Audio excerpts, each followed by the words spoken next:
Potrošniki ne marajo embalaže, saj jo morajo plačati, nato pa jo odvržejo.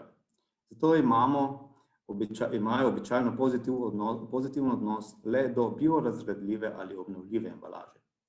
In končno, lastniki blagovnih znamk in trgovci so zaznali tržno priložnost in ta dejstva ter želijo povečati delež obnovljive embalaže in s tem svoj tržni delež.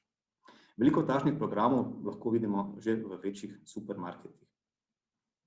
Katere so največje izzivi in priložnosti? Seveda obstajajo.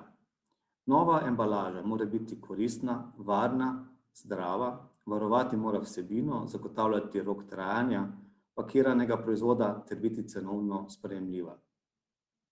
Obenem mora biti okolju prijazna, to je proizvedena z uporabo energije iz obnovljivih virov, da jo je možno reciklirati, je nestrupena in materialno ter energijsko optimizirana in da jo je možno učinkovito ponovno pridobiti v bioloških ali industrijskih zaprtih zankah.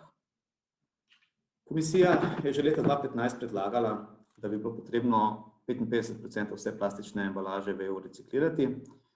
Vem, da se moramo tega vprašanja lotiti sistematično, tudi mislim, da so moji predhodniki se tega dejansko tudi dotaknili.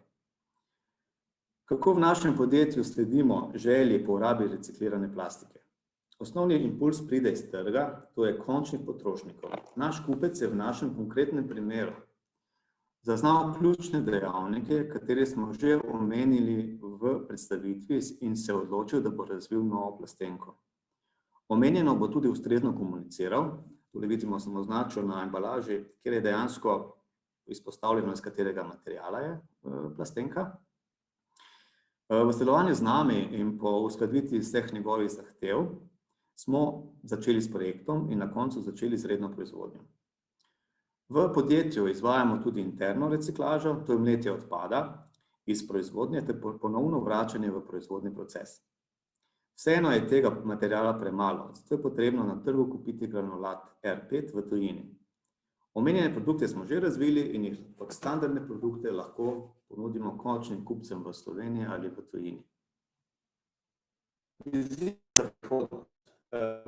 Na koncu bi želel poudariti, da moramo delovati tako na lokalni kot nacionalni ravni v smeri zagotavljanja možnosti ponovne uporabe plastičnih materialov.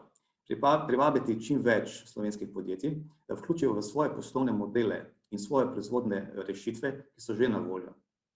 Izobraževati moramo končne potrošnike v smislu smotrnosti varovanja okolja in nakupa proizvodov iz recikliranih ali biorazgradljivih materialov.